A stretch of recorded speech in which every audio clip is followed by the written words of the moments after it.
Culture d'Islam par Abdenour Bidar.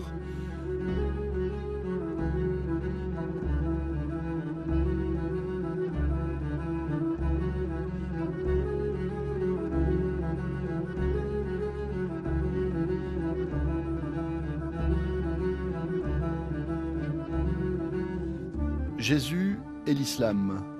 C'est une série documentaire, le titre d'une série documentaire en 7 épisodes. 7 épisodes qui ont été diffusés sur Arte les 8, 9 et 10 décembre 2015. Une série documentaire que l'on doit au travail et à l'investigation de Gérard Mordillat et de Jérôme Prieur. Messieurs, bienvenue dans Culture d'Islam. J'étais très excité à l'idée de vous inviter parce que s'il est un beau sujet, eh bien celui-ci en est un. Jésus et l'islam. Quelle est la place de Jésus, pas seulement dans le Coran d'ailleurs, dans l'islam, à commencer par la place que Jésus occupe dans le Coran, bien entendu, mais avant même d'en arriver au thème, je voudrais que vous nous confirmiez que la diffusion sur Arte de votre série a été vraiment un succès d'audience.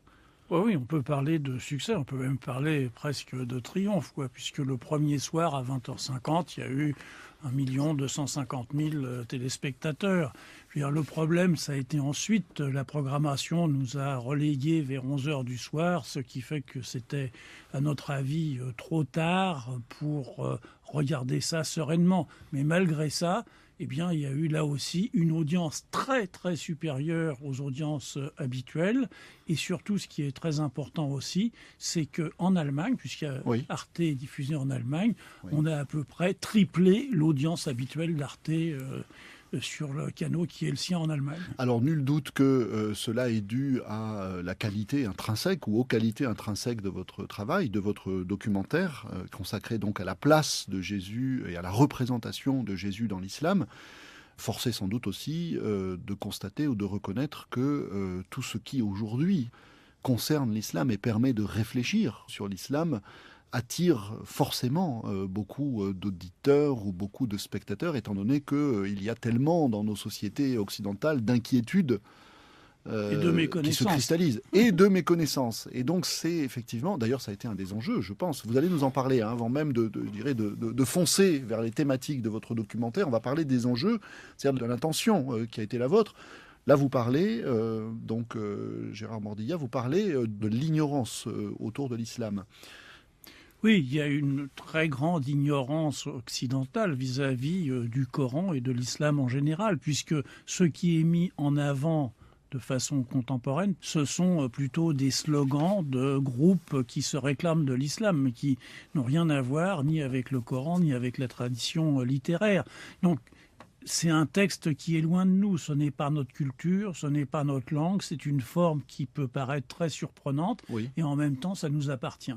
Et alors, vous avez choisi pour aller au-delà de cette ignorance et de ces incompréhensions autour de l'islam, je dirais, d'aller directement dans le dur, c'est-à-dire qu'au lieu de faire quelque chose de très esthétique et d'un petit peu léger au niveau du contenu, vous avez choisi d'interroger méthodiquement un très grand nombre de chercheurs. Donc c'est un documentaire, une série de documentaires particulièrement exigeante, puisque c'est à chaque fois la voix argumentative d'un certain nombre d'historiens, de sociologues, de philologues, etc., qui nous introduisent dans l'univers coranique et dans l'univers de la représentation du Christ. Pourquoi ce choix de quelque chose qui peut paraître aussi, qui est très sobre, mais qui peut paraître aussi austère ? Je crois que nous ne venons pas de nulle part, c'est-à-dire que nous n'avons pas fait ce film sur le Coran, c'est cet épisode de série sur le Coran, en nous réveillant et un beau jour en nous disant qu'est-ce qu'on peut faire, je sais pas quoi faire. Non, ça s'est pas passé comme ça. C'est très étrange. Non. Plutôt, ça fait à peu près 20 ans qu'on nous suggère de nous intéresser au Coran, parce que je dis 20 ans, il y a 20 ans, nous avions commencé à préparer une série que nous avons réalisée depuis, Corpus Christi, sur les débuts du christianisme, sur la transformation de la figure historique de Jésus en Jésus-Christ. Et cette série, ensuite, a donné naissance à 2 autres séries, L'origine du christianisme et l'Apocalypse, pour aller jusqu'à la constitution du christianisme comme religion officielle de l'Empire romain au IVe siècle, à la fin du IVe siècle. Et donc, en terminant cette série, il y a, je ne sais plus, en 2008, nous avons été très frappés de lire, je me souviens, un livre d'un chercheur allemand qui s'intitulait « Qui sont les chrétiens dans le Coran ?» Et donc, nous avons lu ce livre en nous disant, tiens, c'est bizarre, ça rejoignait une préoccupation que plusieurs chercheurs, mais l'un des chercheurs nous avait amené à examiner avec attention. Le chercheur, c'est un chercheur de Jérusalem et d'Oxford qui s'appelle Guy Strumza, qui est un historien des religions, qui fait de l'histoire comparée des religions, et qui nous avait alerté sur le fait que les parents pauvres de l'histoire du christianisme, les judéo-chrétiens, ceux qui restent fidèles à la Torah, qui croient en Jésus comme Messie, mais qui restent fidèles à la Torah, qui sont les perdants de la bataille intellectuelle et théologique que vont gagner les disciples de Paul, que ces chrétiens étaient appelés nazaréens dans l'évangile de Jean, dans les actes des apôtres, et que les nazaréens étaient aussi la dénomination de ceux que l'on traduit souvent par le mot chrétien dans le Coran. Et donc, ça vous avait alerté, ça nous a alerté. On Mmh. s'est dit, tiens, mais est-ce que le dernier surgeon de cette histoire ne se trouve pas en Arabie? Et c'est comme ça que l'histoire a commencé.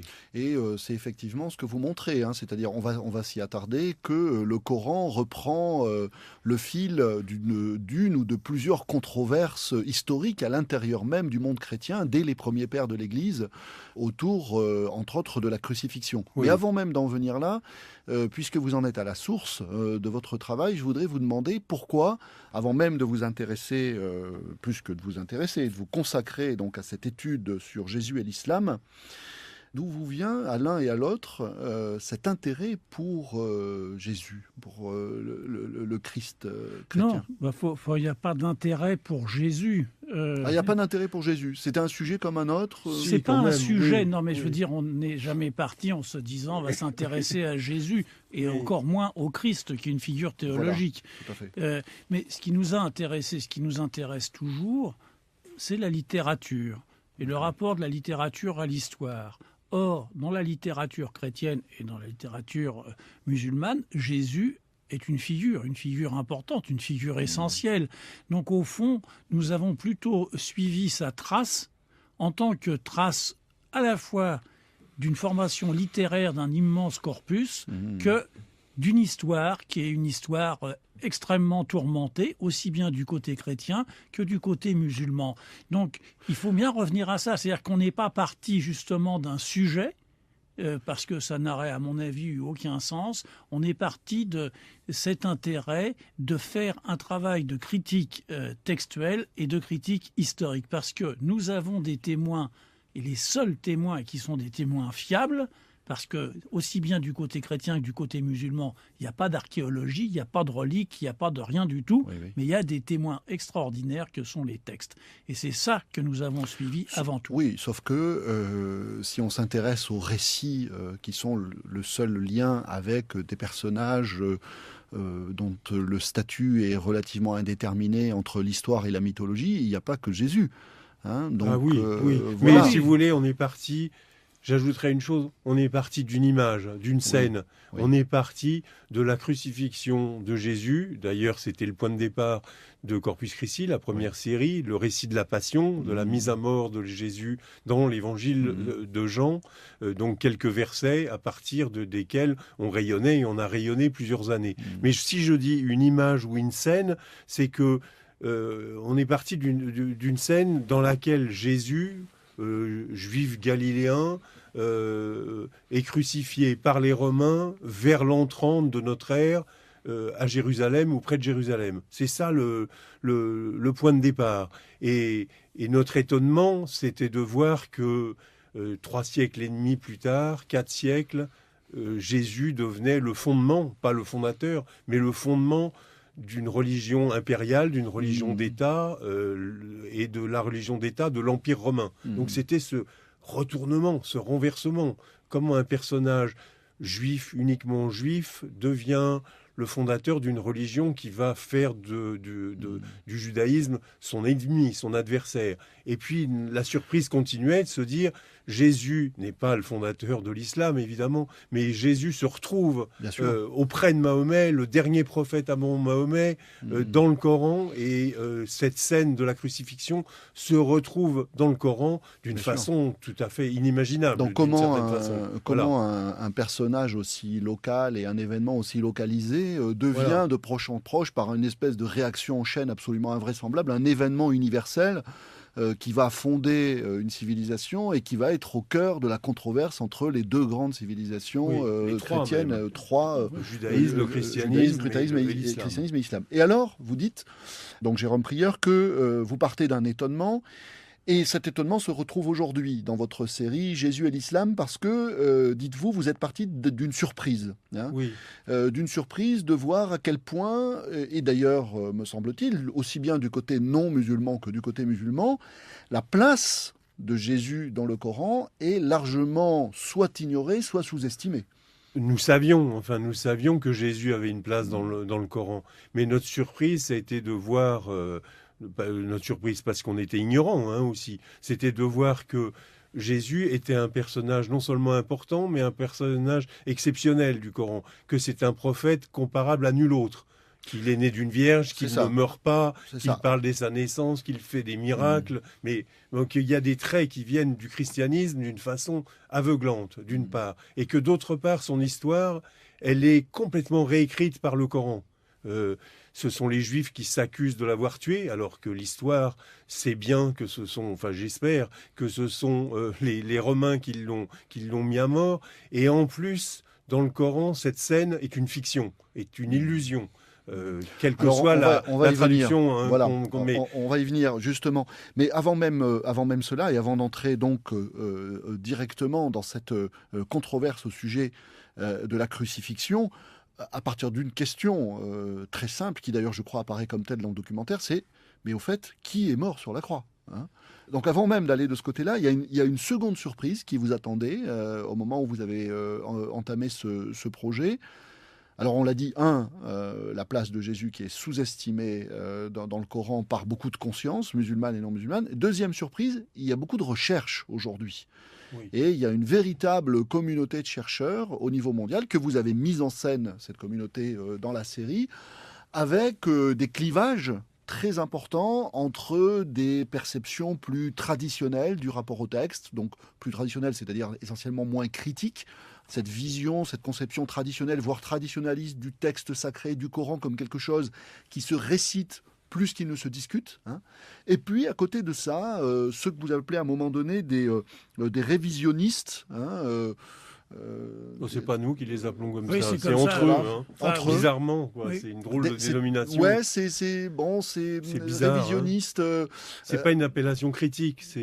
D'autant plus que le révisionnisme, quand on l'entend chez nous, c'est tout autre chose, le rapprochement serait fâcheux. Évidemment, il n'y a rien à voir. Non, absolument. Non. C'est-à-dire, en réalité, des chercheurs engagés dans une logique scientifique visant à un travail de déconstruction critique d'un ensemble de mythologies religieuses et d'analyse, d'exégèse scientifique du texte selon des critères qui sont aujourd'hui les critères de la philologie.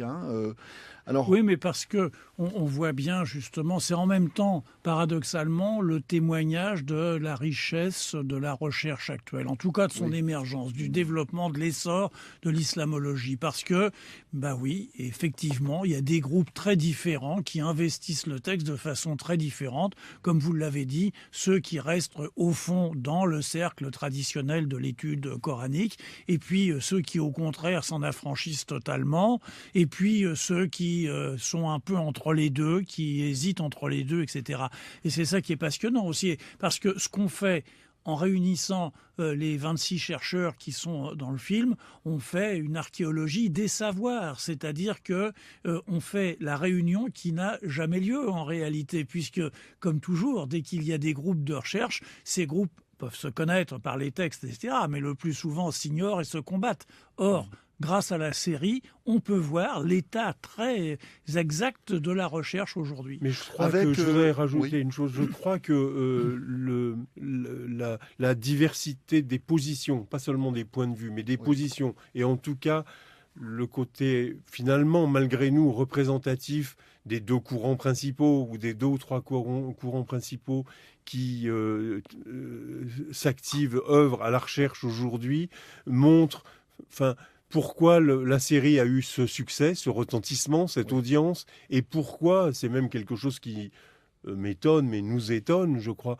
pourquoi cet accueil a été plutôt tranquille, intéressé, reconnaissant, mais tranquille. Enfin, pour le moment, il n'y a pas eu de levée de bouclier, etc. Parce que, justement, je pense que dans la série, il y a du fait de la présence de chercheurs, d'historiens, traditionnalistes. Enfin, il y a une place pour tout le monde. Enfin, et puis, c'est un débat qui est complètement dépassionné, qui se mène Absolument. de façon complètement sereine, etc.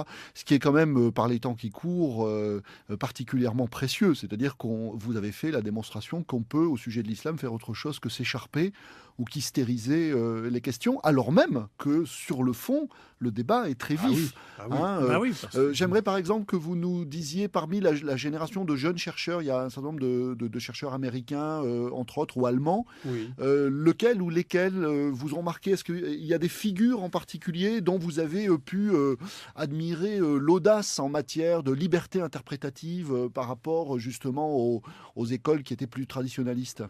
Parmi ceux de tradition musulmane, quelqu'un comme Souleiman Mourad, par exemple, est quelqu'un qui est très capable d'avancer et de ne pas craindre son ombre et de faire en même temps le distinguo très clair entre ce que peut être la position d'un croyant par rapport au texte et ce que doit être la position d'un chercheur.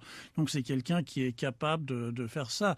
Et puis, bien entendu, dans des chercheurs qui ne sont pas de tradition musulmane, quelqu'un comme Gabriel Saïd Reynolds, l'américain, est aussi tout à fait en pointe. D'ailleurs, c'est une des choses pour lesquelles il est critiqué, parce que à analyser la place qui n'est pas périphérique mais centrale du judéo-christianisme et du christianisme, à la fois sur l'émergence de Mahomet et sur les premières sourates du Coran, fait qu'il est évidemment accusé de christocentrisme et choses comme ça. Mais encore une fois, il faut se rendre à l'évidence. Alors, Jésus occupe cette place singulière à l'intérieur du Coran. Voilà.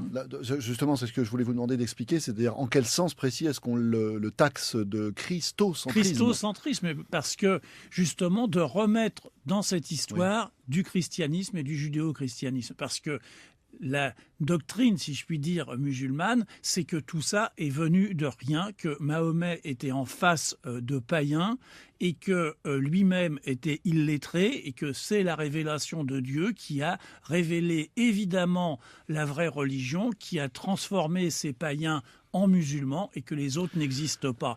Voilà. Or, il suffit de lire le Coran pour voir que cette influence du christianisme, notamment du christianisme syriaque qui est juste au-dessus, mais aussi de l'Éthiopie, du Yémen, etc., et du judéo-christianisme qui est incontestable, ne serait-ce qu'à travers l'usage qui est fait des textes apocryphes sur Marie, etc., montre bien que, bien entendu, Mahomet apparaît dans une population qui ignore pas le monothéisme, puisque tous les récits du Coran sont très allusifs. Or, qu'est-ce que ça raconte? Ça raconte des histoires bibliques et des histoires néo-testamentaires, ce qui veut dire que le public auquel il s'adresse sait de quoi il parle. Oui. Alors là, j'aimerais que nos auditeurs comprennent que la série documentaire met les pieds dans le plat, ou plutôt met les mains sur le texte, au sens où vous posez, et cette communauté de chercheurs pose, la question fondamentale, qui est la question de l'auteur du texte et des sources du texte. C'est-à-dire que ce que vous avez appelé la doctrine de l'islam, c'est véritablement une doctrine au sens fort, c'est-à-dire que c'est un dogme, un dogme de l'orthodoxie, selon lequel le Coran serait un texte descendu de façon verticale. Donc on aurait affaire à un événement qui serait anhistorique, il serait descendu ex nihilo sur la poitrine et dans l'intériorité passive du prophète, qui n'aurait été que le transmetteur on aurait affaire à une sorte de ventriloquie spirituelle. Bon, alors que là, vous montrez que, quel que soit je dirais, d'un point de vue de phénoménologie spirituelle, ce qui a pu se passer dans l'intériorité de Mohammed et du point de vue je le mets au conditionnel, d'un contact avec une transcendance, eh bien, c'est aussi quelqu'un qui vivait situé à un moment donné du temps, dans une certaine société, où il y a non seulement un certain milieu à la Mecque, mais c'est un homme qui était probablement doté d'une certaine culture, lui-même, religieuse, spirituelle, qui avait des interlocuteurs. On parle par exemple souvent, même dans la tradition musulmane d'ailleurs, du fameux moine Bahira, avec lequel il était en conversation régulière. Donc en réalité, il faut bien comprendre l'enjeu de votre travail et de ce dont discute aujourd'hui la communauté de chercheurs, c'est quand même la possibilité de contester de l'intérieur et de l'extérieur de l'islam ce qui apparaît comme un dogme qui rend encore aujourd'hui, dans un certain nombre de pays du monde musulman, impossible la discussion sur le texte. Oui. C'est la raison pour laquelle notre série n'est pas exactement sur Jésus et l'islam. C'est que Jésus est le fil que nous tirons et qui permet d'éclairer l'émergence de l'islam. Que fait Jésus dans le Coran ? Pourquoi ? Comment ? C'est la question qui nous amène à envisager le problème des influences, des sources d'inspiration, et à envisager, in fine, comme vous venez de l'évoquer, la question de la composition même du Coran. On part d'un petit détail, enfin si on peut parler de détail, mais on parle c'est effectivement en importance numérique, Jésus n'est pas un personnage très important, mais son onde de choc, de résonance dans le Coran est importante, parce qu'elle permet d'éclairer de proche en proche tout ce qui vient d'une culture biblique, sachant que Moïse et Abraham sont des personnages plus importants pour Mahomet que Jésus. Mais c'est ça qui nous intéresse. Et dans une, il faut le dire parce qu'on ne l'a pas vraiment dit, ça se comprend, ça se devine, mais dans une approche qui est résolument non croyante. Enfin, c'est une approche historique et littéraire du texte qui est faite avec des chercheurs qui peuvent être croyants ou qui sont incroyants. Enfin, c'est en aucun cas une approche théologique ou théologienne. Elle est faite, cette approche, avec des chercheurs qui sont, pour une grande partie d'entre eux, des historiens de la théologie, mais qui ne sont pas interrogés en tant que spécialistes de l'interprétation et du sens du texte sacré des musulmans, le Coran. Alors, on va en venir maintenant, on a un peu dégagé l'enjeu, ou quelques-uns des enjeux. Un autre enjeu, si vous me le permettez, c'est que, bon, il n'y a pas que Daesh dans la vie. Ben oui. Voilà. C'est-à-dire que la vertu aussi de votre documentaire et du moment où il arrive dans l'espace public, c'est qu'il nous permet de prendre un peu de recul et de distance par rapport à des images sur l'islam qui ont tendance à saturer à la fois nos écrans et nos consciences. Comment vous vous positionnez par rapport à ça ? Il y a un engagement de votre part quand même.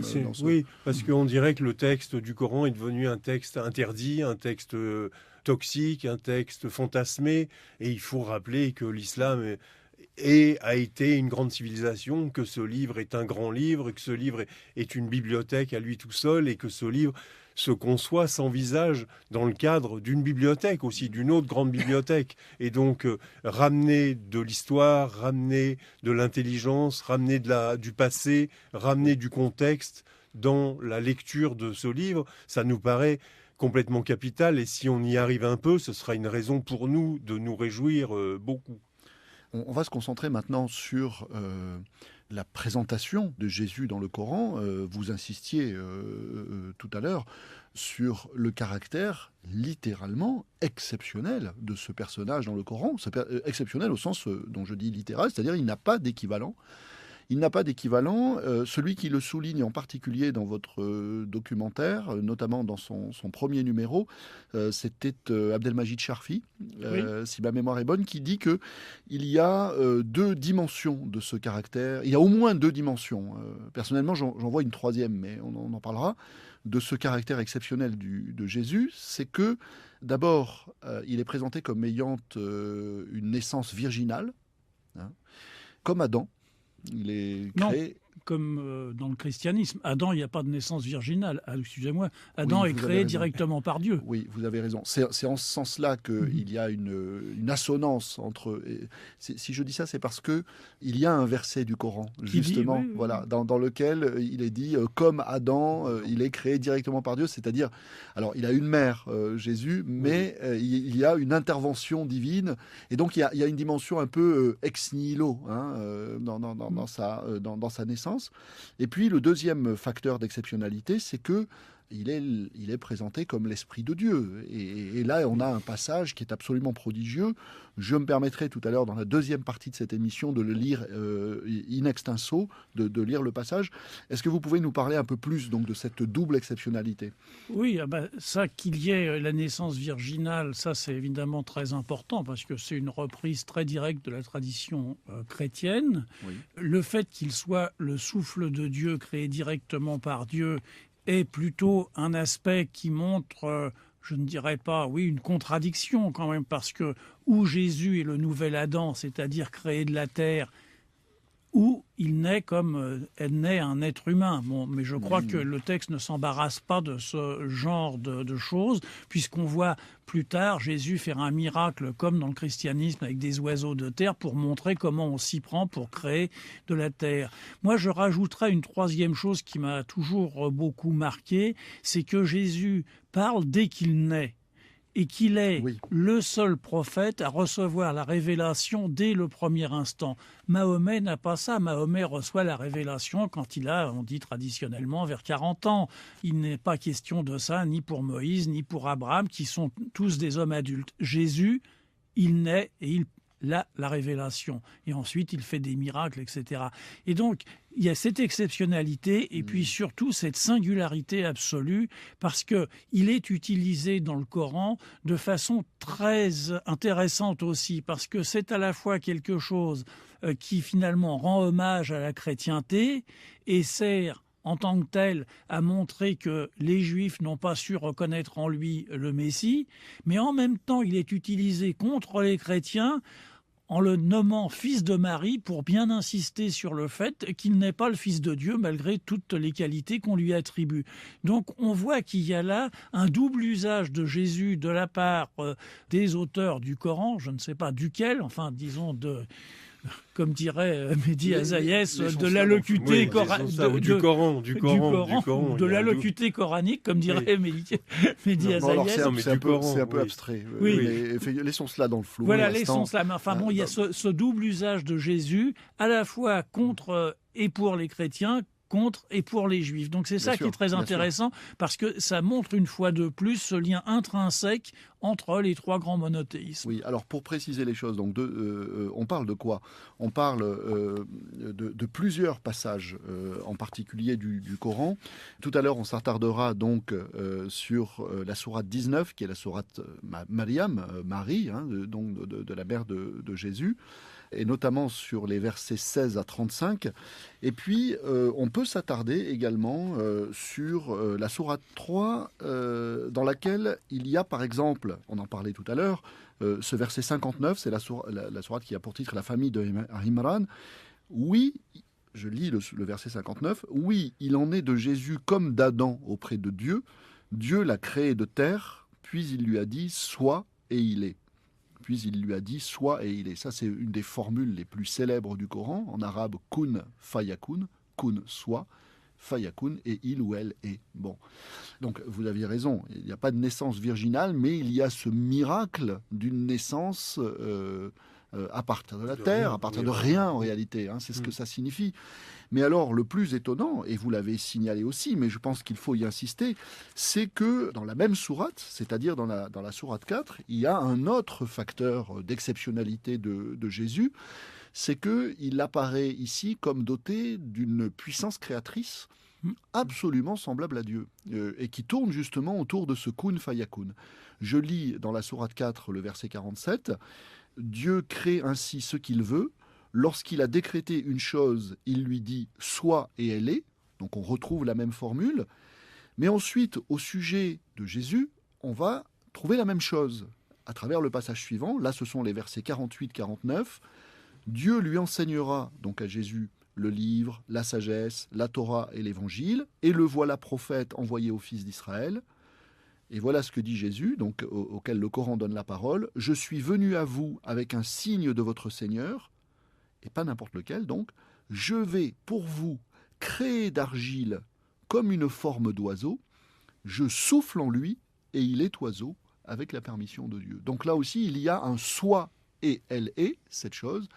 C'est-à-dire qu'il a hérité de Dieu la puissance existentiatrice, la puissance créatrice. Il y a quelque chose qui est littéralement prodigieux, parce que ce n'est pas n'importe laquelle des capacités divines, mais sa capacité par excellence, qui fait que Dieu est Dieu, comme aurait dit saint Augustin, hein, c'est-à-dire la capacité à créer ex nihilo à partir de rien. C'est prodigieux.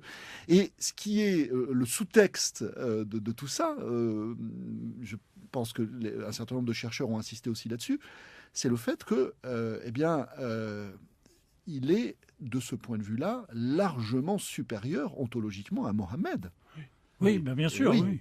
Hein, c'est-à-dire qu'à aucun moment, le prophète de l'islam lui-même, dans le texte, n'est présenté comme ayant quoi que ce soit d'exceptionnel. Hein, il est ce que le Coran appelle une bachar, c'est-à-dire une créature, alors que le Christ est... là, j'ai employé une formule chrétienne. Il a une double nature, d'une certaine façon, dans le Coran, hein, humaine et divine. Oui, on a l'impression que dans le Coran, Jésus est vraiment sur une ligne de crête extrêmement ténue. Enfin, qu'il a toutes les raisons de basculer du côté du divin, ce que reproche le Coran ou l'islam naissant ou Mahomet au christianisme, et qu'en même temps, il y a ce vertige, il y a cet appel, il y a cette attirance. Alors, bien sûr, on peut examiner les choses d'un point de vue littéraire et voir que les oiseaux d'argile qui deviennent vivants, ça vient d'un texte apocryphe chrétien, ça a une histoire, ça a une généalogie.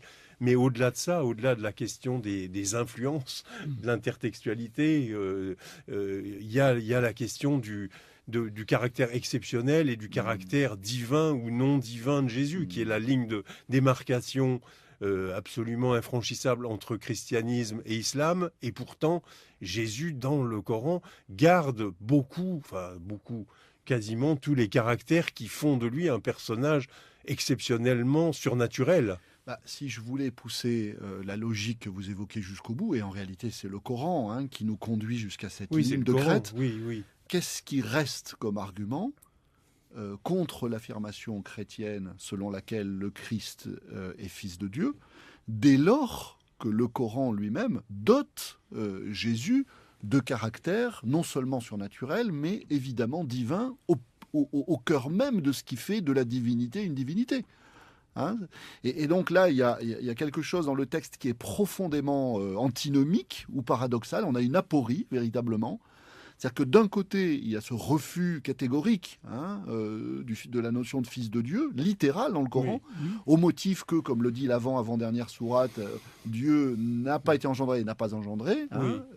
Mais en même temps, le Christ est né de l'union de Marie, c'est la sourate qu'on évoquait tout à l'heure, Marie reçoit la visite de l'Esprit de Dieu sous la forme d'un homme parfait.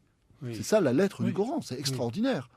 Mais je crois qu'il faut aussi se méfier d'une chose, c'est que, bien entendu, quand on lit ça côte à côte, on se dit c'est incohérent, c'est paradoxal, etc. Mais je crois que justement, c'était pas fait pour être lu côte à côte. Je crois que ça témoigne aussi, mais on pourrait dire la même chose de la part de la tradition évangélique, d'une lecture fractionnée, c'est-à-dire que les prêcheurs lisaient tel morceau, puis expliquaient tel morceau. Il n'y avait pas de lecture continue du début à la fin, ou alors il y avait une récitation, et à ce moment-là, la récitation en tant que telle prenait le pas sur toute interprétation.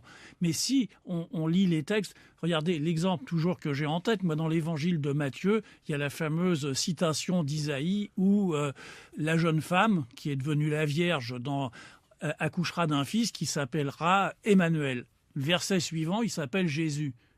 Alors on se dit quoi ? La Vierge, elle n'en a rien à faire de ce que dit Dieu, elle est sourde, elle s'en fout. Non, il y a entre les deux le Targum, l'explication, qui faisait aller de Emmanuel, Dieu est avec nous, jusqu'à Jésus, Dieu sauve, etc. Je pense que pour le Coran, on est dans le même cas de figure intellectuelle, c'est-à-dire des morceaux qui étaient utilisés par ici et par là, par les prêcheurs, mais que nous, dans notre lecture moderne, contemporaine, dans une lecture continue de l'ensemble du texte, nous permet justement de détecter, ces contradictions ou ces branches différentes d'interprétation qui sont proposées. Parce que je crois qu'il y a ça aussi, qu'il y a différentes choses qui sont proposées par différents courants qui se retrouvent unifiés dans le Coran, mais c'est une pure apparence. En même temps, la figure de Jésus, elle est assez cohérente quand même tout au long du Coran. Et pour en revenir au Coran, je trouve que ça montre aussi une chose, c'est que ça met en relief une chose, c'est que le Coran est un livre unique par rapport à la Bible et par rapport au Nouveau Testament, qui sont des collections de livres. Donc, il y a un livre unique qui définit beaucoup plus précisément ce à quoi doit croire le croyant, d'une part. Et ça montre aussi, à mon avis, une autre chose, c'est que Mahomet, c'est que l'auteur du Coran est un exégète aussi, et quelqu'un qui est rompu non seulement à la lecture ou à l'audition des textes qui viennent de la tradition juive et judéo-chrétienne, mais que c'est aussi quelqu'un qui a une grande faculté de transmission, d'invention, de transformation. Et ça, à la fois transmission et réinvention. Oui, c'est un créateur. C'est un créateur. Quoi. La figure de Jésus montre ça, mais en même temps, en étant très frappé, comme vous le disiez, par le fait que Jésus, il est là sur la ligne tellement fine, tellement étroite entre le divin et l'humain. Alors peut-être qu'il faut se souvenir de notre ami Abdelwahab Medeb, pour qui Mahomet, la grande caractéristique de Mahomet, c'était d'être comme Marie, comme la mère de Jésus, d'être le réceptacle de la révélation. Là aussi, il faut... Bien sûr, mais là, on retrouve d'ailleurs à cet égard le paradoxe. Moi, je crois qu'il y a plus un paradoxe qu'une incohérence, c'est-à-dire plus un paradoxe qu'une contradiction. Au sens où, chez Mohammed, il y a à la fois quelque chose qui est humain trop humain, ou humain seulement humain, mais en même temps, il est le lieu d'une révélation, c'est-à-dire d'un événement surnaturel. Donc, en réalité, on a des figures qui sont des figures archétypes, que ce soit Mohammed ou Jésus, de la complexité de l'humain. C'est-à-dire l'humain, en tout cas l'homo religiosus, qui se sent à la fois écrasé dans sa finitude par la transcendance et en même temps appelé par cette transcendance. Et comme le dira Pascal chez nous, chez l'être humain, il y a à la fois la grandeur et la misère. Donc je crois qu'il y a quelque chose au contraire qui évoque vraiment la complexité de notre être au monde. En tant qu'être humain, on est partagé entre le sentiment que nous ne sommes quasiment rien, nous aussi nous sommes nés de terre, et pourtant par un souffle qui semble nous dépasser et nous appeler dans une mystérieuse familiarité du côté de la transcendance et de ce qui est hors du monde. Bon, à mon avis, il y a quelque chose là qui est après que chacun règle dans l'intimité de sa conscience, c'est-à-dire de la vision qu'il choisit d'avoir de lui-même et du sens de la vie. Alors, vous levez, dans ce que vous avez dit, Gérard Mourdillat, un autre lièvre, en réalité. Vous dites qu'il y a des prêcheurs qui sélectionnaient, en quelque sorte, ou qui privilégiaient tel ou tel passage du Coran. Sauf que, en amont de cela, il y a aussi la question du Coran, c'est-à-dire de la constitution du texte. Peut-être que les passages qui ne sont pas tout à fait raccords, même si on peut les mettre sur le compte de cette cohérence paradoxale dont on parlait tout à l'heure, quand bien même, on sait très bien que historiquement, mais ça l'orthodoxie non plus, le dogme non plus ne veut pas en entendre parler, le Coran, l'objet Coran, que nous avons entre les mains n'est pas descendu tel quel. C'est-à-dire, il est le fruit, c'est une collection de textes, c'est une recension qui a été sélectionnée parmi d'autres. Et donc, il est possible que, entre autres, à propos de Jésus, on ait affaire à des choses qui ne soient pas totalement cohérentes, parce qu'il y aurait des passages qui auraient différentes provenances. Parce qu'il y a des strates de rédaction qui sont des strates différentes, forcément. Oui. Mais d'ailleurs, ce qui est intéressant, c'est de voir que la tradition musulmane elle-même, les hadiths ou la sira, témoignent justement de ces évolutions du texte, puisqu'on voit par exemple le calife Omar reprendre des morceaux du Coran qui ne lui conviennent pas pour les changer, que la tradition témoigne que Othman, qui a suivi Omar, a refait ça aussi finalement selon ses vues et a fait disparaître tout ce qui n'était pas son Coran, et plus tard que Abdelmalik, le 9e successeur de Mahomet, lui à son tour a fait disparaître ceux qui n'étaient pas le Coran tel qu'il voulait qu'il soit. Puis on sait qu'il y avait d'autres Corans de compagnons de Mahomet comme Massoud, etc. Donc on voit bien qu'il y a des sources différentes, qu'il y a des points de vue différents, qu'il y a forcément des variantes, et qu'il faut, c'est tout le travail de la recherche, d'essayer de déterminer justement les hypothèses qui permettent de voir telle ou telle strate rédactionnelle. L'exemple des Nazaréens est un très bon exemple parce qu'on se rend compte que dans certains passages, si on enlève Nazaréens, le fameux passage où on dit ne fréquentez pas les Juifs et les Nazaréens car ils sont amis les uns les autres, ce qui ne veut rien dire puisque même si on traduit Nazaréens par chrétiens, Juifs et chrétiens n'ont jamais été amis les uns les autres, et si les Nazaréens sont des judéo-chrétiens, ils n'ont jamais été amis avec les Juifs. Donc on voit bien que si on l'enlève, on a ne fréquentez pas les Juifs car ils sont amis les uns les autres. Là ça tient, ça veut dire que Nazaréen est rentré tardivement dans le texte. À quel moment et pourquoi, ça c'est très délicat de le déterminer, mais je pense que ce travail justement de lecture critique, il est fondamental, c'est-à-dire de considérer ce livre comme un livre en dehors de son utilisation religieuse, je dirais. Mais alors ce qui va être probablement difficile dans les décennies, voire les siècles à venir, c'est l'articulation de cette lecture critique avec la lecture de la foi. Parce qu'on voit bien qu'il y a là deux univers d'appréhension du texte qui se télescopent. Par exemple, pour le dire de façon la plus simple, comment est-ce que ça se passe dans la conscience d'un chercheur qui serait en même temps un croyant? Est-ce qu'il y a une forme de schizophrénie, c'est-à-dire à certains moments il est chercheur et là il se permet, et même c'est pas qu'il se permet, il vit d'une lecture critique et d'une approche distanciée du texte, et puis quand il est croyant, là au contraire, bon, de la même façon, comment est-ce qu'on articule de manière plus générale la considération du texte comme un texte sacré, ce qui paraît presque nécessairement le soustraire à la prise de la raison critique, et justement la considération, comme vous l'avez dit, de ce texte comme n'importe quel objet littéraire. C'est difficile d'articuler les deux quand même, non ? Oui, c'est sûrement difficile, mais pourtant c'est indispensable. C'est indispensable parce qu'on voit à quelle dérive ne pas le faire conduit. Et l'exemple parfait et l'exemple le plus horrible, c'est le littéralisme. Oui. Et donc, si on veut sortir du littéralisme, il ne suffit pas de contextualiser spirituellement, théologiquement les sourates du Coran. Il faut aussi commencer à entreprendre ce travail d'exégèse historique et littéraire, d'exégèse critique du texte. Mais là encore, il faut regarder ailleurs pour voir comment c'est possible de le faire. Regarder ailleurs, c'est regarder dans le temps. C'est s'apercevoir que jusqu'au Xe, XIe siècle, il y a une grande tradition dans l'exégèse musulmane de questionnement du texte, d'interrogation du texte, avec les Mutazilites. Mais il faut aussi regarder ailleurs, par exemple dans le christianisme. Et dans le christianisme, il y a eu des moments phares au XVIIe avec un oratorien qui s'appelait Richard Simon, avec un prêtre de l'école catholique, de l'université catholique, de l'Institut catholique de Paris, Alfred Loisy, au début du XXe siècle, qui ont été des inventeurs de la critique historique du Nouveau Testament. Et donc je pense qu'il est urgent que la pensée musulmane, l'intelligence musulmane se dote d'outils comme ça, et que des chercheurs à l'intérieur du monde musulman s'intéressent de près au texte, enfin que tout le monde aille gagner, les musulmans. Et qu'ils aient aussi droit de citer. Et qu'ils aient le droit de citer, voilà. Ce qui n'est pas gagné. Parce que, comme vous l'avez dit, c'est une très belle formule, Gérard Mandilla, vous avez dit on veut toujours que l'intelligence soit par nature ennemie de la foi.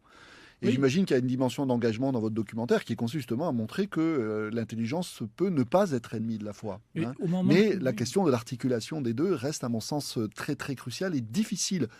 Ce qui nous attend probablement dans les décennies à venir, c'est l'effort d'une nouvelle discussion possible entre ceux qui croient au ciel et ceux qui n'y croient pas, voire d'une nouvelle synthèse. Oui, enfin, c'est peut-être difficile, mais je crois que c'est un immense continent qui s'offre, enfin que ce texte est encore largement méconnu, le texte du Coran, et que on se dit quelle chance il y aurait à ce que des chercheurs travaillent ce texte, essayent de l'éclairer, essayent d'éclairer tout ce qui est dans l'ombre. Enfin, c'est une planète qui est en partie dans l'ombre, et éclaire quoi ? Éclaire ce qu'on ne sait pas, c'est-à-dire le contexte dans lequel ce livre a pris forme. Et ce qui éclaire ce livre, c'est notamment les influences qui viennent de la tradition biblique, par exemple. Dans cet effort en train d'émerger de la recherche mondiale, Jérôme Prieur, comment est-ce que vous avez perçu l'état de la recherche française ou francophone par rapport à ce qui peut se faire dans le monde anglo-saxon ?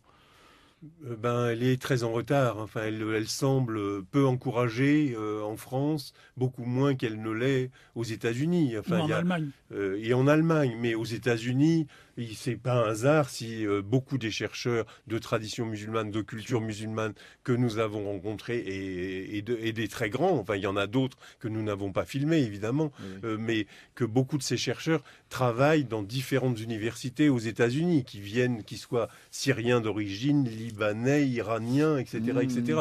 En France, il y a évidemment quelques postes importants dans l'université, à l'école pratique des hautes études avec Ali Amir Mouedi, il y a au Collège de France avec François Desroches, mais on sent que des chercheurs, des jeunes chercheurs français, comme Guillaume Di ou comme Asma Hilali, sont obligés de travailler, qui en Belgique, qui en Grande-Bretagne. Ce n'est pas la première fois que dans Culture d'Islam, on contribue à lancer véritablement ce qu'il faut appeler un cri d'alarme. On avait invité il y a quelque temps le responsable du seul institut de l'EHESS qui travaille aujourd'hui sur l'étude des cultures, des représentations et des sociétés du monde arabo-musulman. Et on le sait très bien, notamment à la suite de plusieurs rapports qui ont été rendus au gouvernement, que la recherche sur l'objet islam dans son immensité en France, cette recherche est en déshérence, et que, comme vous venez de le dire, on est très en retard. Donc une fois de plus, dans Culture d'Islam, on se permet d'insister là-dessus, sur la nécessité. Si nous ne voulons pas accumuler du retard sur des sujets aussi sensibles, qui ont cet intérêt non seulement scientifique de travailler sur un texte méconnu, mais aussi cet intérêt, je dirais, cet intérêt public aujourd'hui, et politique, de faire reculer l'ignorance sur les l'islam. responsables politiques témoignent au fond de la même ignorance et des mêmes fantasmes que beaucoup de nos concitoyens, et reproduisent simplement, projettent ces fantasmes sur des textes qu'ils ignorent, qu'ils ne veulent pas connaître et qu'ils n'ont jamais ouverts. Donc ça, c'est un vrai problème. Non, c'est la réalité. Je veux dire, cette ignorance, elle est criminelle, parce que en réalité, en travaillant sur ces textes, en travaillant sur le Coran, en travaillant sur la tradition musulmane, on se rend compte aussi que notre culture est, bien entendu, entièrement liée aussi à ces textes. Ils existent dans, en tout cas, notre imaginaire. Eh oui. Alors, je lis un petit passage du Coran qui fait l'objet d'une très grande discussion passionnante, véritablement. C'est une enquête dans votre documentaire. Wama qataluhu, wama salabuhu, walakin shubbiha lahum. Alors en français, ça veut dire ils ne l'ont pas tué, ils ne l'ont pas crucifié, mais cela leur est apparu ainsi, ou cela n'était qu'un faux semblant. De là la question que je voulais mettre au fronton de cette émission aujourd'hui. Mais qui est mort sur la croix? Est-ce que véritablement c'est Jésus, ou est-ce que c'est... Alors l'enquête dans votre documentaire est vraiment passionnante. Est-ce que c'est un sosie? Est-ce que c'est le scénario idéal du traître puni, Judas? Est-ce que c'est ce fameux Simon de Cyrène dont on parlait notamment les évangiles de Matthieu et de Marc? C'est absolument génial de suivre l'enquête menée par les chercheurs. Vous avez dû vous régaler à ce moment-là. Dans le livre qu'on a publié au Seuil, là, qui s'appelle Jésus selon Mahomet, qui prolonge, qui développe le travail qu'on a fait pour cette série, on ne sait plus à explorer les différentes hypothèses que les exégètes musulmans ont développées, ont défendues, et notamment en lisant Tabari et en voyant qu'il y avait une morphologie comme ça du substitut de Jésus. Ça pouvait être un disciple, ça pouvait être quelqu'un pris au hasard, ça pouvait être le traître, enfin, que l'imagination, comme dit Gabriel Saïd Reynolds dans l'un de nos films, a été à son comble pour savoir qui a été crucifié. Mais ce qui est intéressant, c'est de voir que le Coran ne pose pas la question. Le Coran fait état de cette illusion, de ce faux semblant. Mais pour autant, le Coran, le texte du Coran, ne dit pas que quelqu'un a été crucifié ou que quelqu'un aurait été crucifié à la place de Jésus. Donc on voit bien avec ce petit épisode comment l'interrogation exégétique, herméneutique, elle est extraordinairement riche. Et elle reprend une vieille tradition, une vieille controverse chrétienne qui est ouverte au moins depuis Irénée. Au IIe siècle, oui. Voilà, l'évêque de Lyon, même avant, par le docétisme. Par le docétisme. Avec ce motif théologique assez extraordinaire que s'il y a bien une dimension divine chez le Christ, Dieu ne peut pas mourir. Et voilà, mais ce qui est quand même paradoxal, c'est qu'on retrouve cette question dans le Coran. Et donc qui repose la problématique de la divinité ou de l'humanité du personnage de Jésus, fils de Marie. Eh bien, Gérard Mordillat, Jérôme Prieur, merci infiniment d'être venu nous parler de votre documentaire que j'invite tout le monde à regarder. Ou en DVD. En DVD. Oui, parce que maintenant... voilà, achetez-le. Pour Noël. Pour Noël.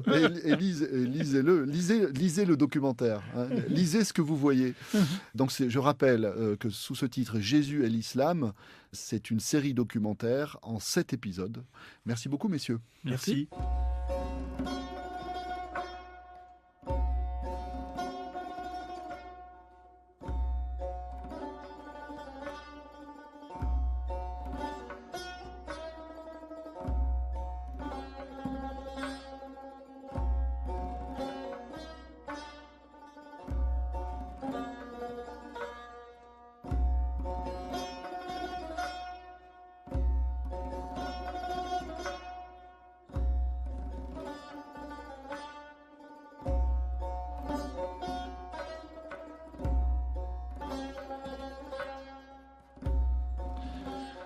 Nous écoutons aujourd'hui et nous méditons aujourd'hui un peu sur de la musique iranienne savante.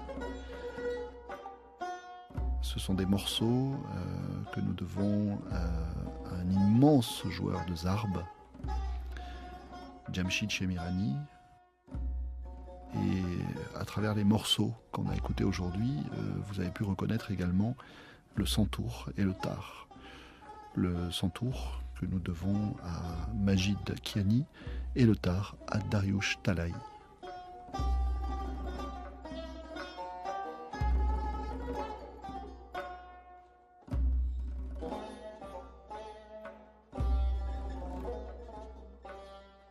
Pour mémoire, le zarb est un tambour à une face, un tambour calice. Quant au santour, c'est une sitar. Et puis, le tar, qui fut l'instrument préféré de la plupart des grands maîtres de la musique savante iranienne, il appartient à la famille des luths. C'est un luth avec un long manche.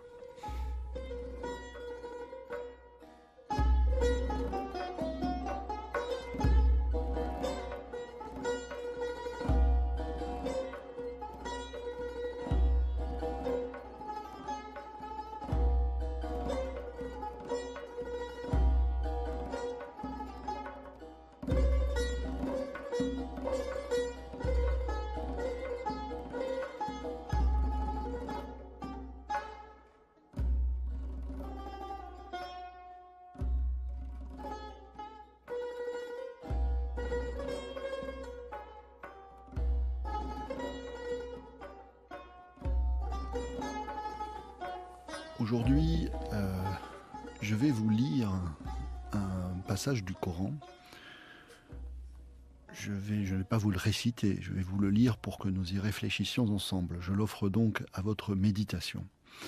C'est un passage du Coran qui est central pour comprendre ce dont il a été question pendant cette heure avec Gérard Mordillat et Jérôme Prieur, à savoir la place tout à fait exceptionnelle que le Coran accorde et reconnaît à Jésus parmi les messagers de Dieu, parmi tous ceux qu'il désigne comme des messagers de Dieu. Voilà ce passage.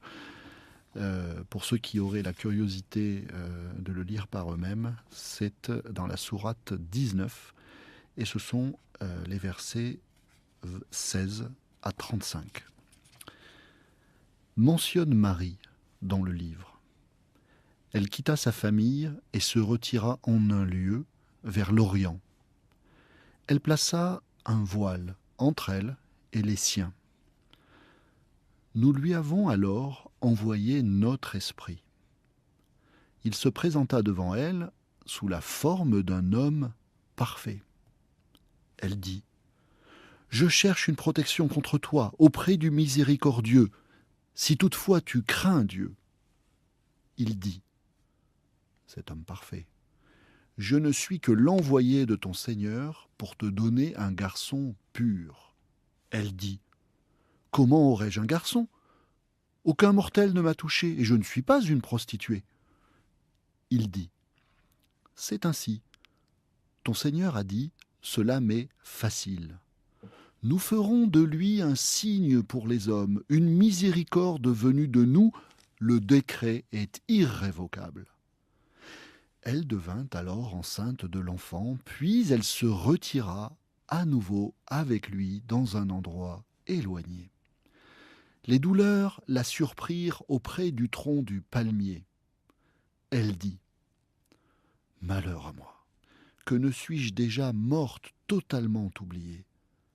Mais l'enfant, qui se trouvait à ses pieds, l'appela. « Ne t'attriste pas, ton Seigneur a fait jaillir un ruisseau à tes pieds. Secoue vers toi le tronc du palmier, il fera tomber sur toi des dattes fraîches et mûres. Mange, bois, et cesse de pleurer. Lorsque tu verras quelque mortel, dis : j'ai voué un jeûne au Seigneur, au miséricordieux, je ne parlerai à personne aujourd'hui. » Elle se rendit auprès des siens en portant l'enfant. Ils dirent : ô Marie, tu as fait quelque chose de monstrueux. Ô sœur d'Aaron, ton père n'était pourtant pas un homme mauvais, et ta mère n'était pourtant pas une prostituée. Elle fit signe au nouveau-né, et ils dirent alors : comment parlerions-nous à un enfant, à un petit enfant au berceau ? Celui-ci dit : je suis en vérité le serviteur de Dieu. Il m'a donné le livre, il a fait de moi un prophète, il m'a béni, où que je sois. Il m'a recommandé la prière et l'aumône, et tant que je vivrai. Il m'a recommandé la bonté envers ma mère, il ne m'a fait ni violent, ni malheureux. Que la paix soit sur moi le jour où je naquis, le jour où je mourrai, le jour où je serai ressuscité. Celui-ci est Jésus, fils de Marie, parole de vérité dont il doute encore. Etc., etc., etc. C'est moi qui rajoute, bien entendu. Ce n'est pas le Coran. Je vous lisais la belle traduction littéraire et fidèle que l'on doit à Denise Masson dans la collection Folio Essai chez Gallimard. Voilà, c'est tout pour aujourd'hui.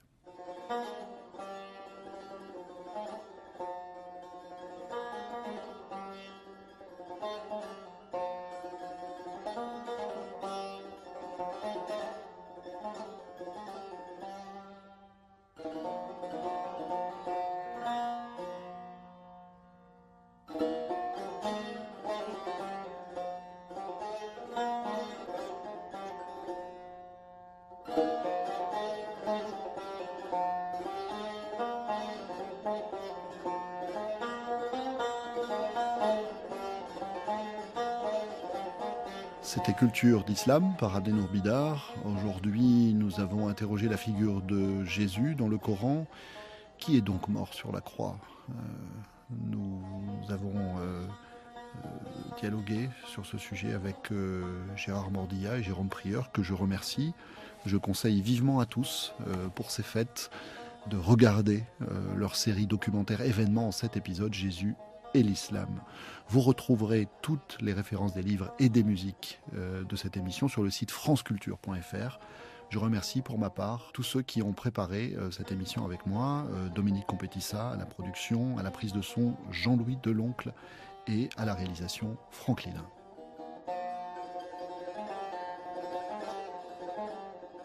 Dans quelques instants, vous retrouverez Louise Touré et Rue des Écoles.